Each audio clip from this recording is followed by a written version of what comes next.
you're like one of the best relationship guys that I know. Not just in like, I know you're pretty good. We've known each other for years. I know you're authentic. I know you're real. We've had the conversations at the tables. We've done the podcast. We've been to events. We've done those things.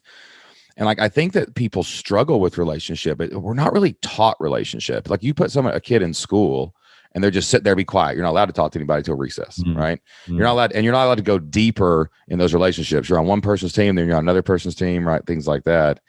How does Aaron Walker like to start relationships? Like, when you meet somebody new and you're like, man, I want to enter fellowship with this person.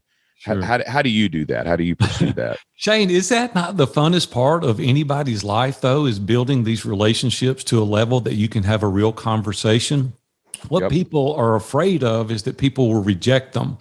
People are afraid, if I really know the truth, if I really know that Shane and his wife argue a little bit, or sometimes there's cash flow problems, or he doesn't have it all figured out, he won't like me as well. And there's nothing further from the truth. What endears us is that vulnerability. Really, where strength begins is where vulnerability and transparency intersect. And when that happens, you're now building on a solid foundation. You've got something that's genuine. I hate it when people go, oh, I don't have any troubles, and we live our life in Hawaii and we work a 4-hour work week. I'm like, that's not reality.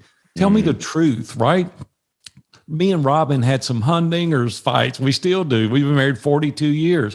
I still have challenges financially in my space, knowing what to do next. And I have to get input and advice. And I've got adult children, 38 years old. And I'm like, how can I parent them well? Like, I've never been here. Like, I've got to get somebody else that's been here before to teach me how to do this, right? How can I do X best next? I don't know what it is. You fill in the blank. Listen, we've only got one filter. We can only see things one way. It doesn't matter what you want to see it. You can only see it through that filter. And the perspective that other people give is the most valuable asset that you could possibly have, because it gives you insight into other opportunities, other ways to see things. So when I meet people, I say, hey, man, tell me your story. Yeah. And they look at you like, what? And like, tell me your story. Where have you been? What have you done? How have you been successful? What is the failures that you've had in your life? And you can learn from that. You can glean from that. And I always say, let their story be their story. Don't one-up them. Don't match them. I was with a guy recently, and I said something about Robin and I had taken a trip, and we had gone to Hawaii, and we were at Jermaine's luau. And he goes, oh man, when I was over there, my wife and I did this and did that. He wasn't more interested in my story. He wanted to match me. He wanted to one-up me. There's so many times people talk to me now, because over the years, I've kind of learned how to do this. Just let them talk, let them share, because what you've done is told them, I'm not interested in what you've done. I'm interested in telling you that I've been there or that I've done that. Dude, you're never going to build a relationship one-upping and matching other people. Dude, you told me that that was a passing conversation, or Mark, I think me and you had one time just talking or something. I got that. I heard you say that once before.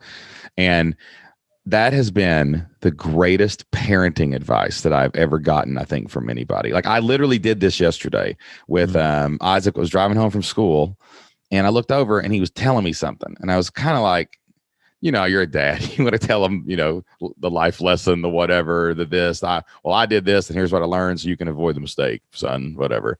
And I remember looking at his lips moving, and I just thought, let him have his story. Let him have the day. Listen to him.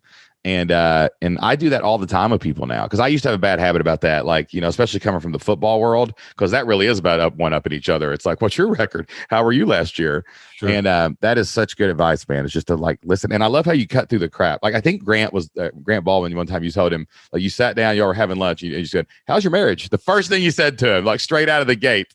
And like, nobody does that, but it's like, you've got to you got to cut through where the real stuff is, the failures, the whatevers.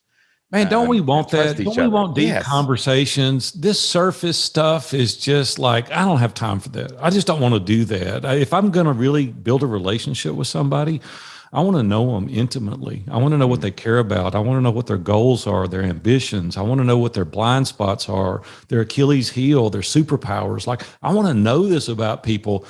Then when they need advice, you can really help them.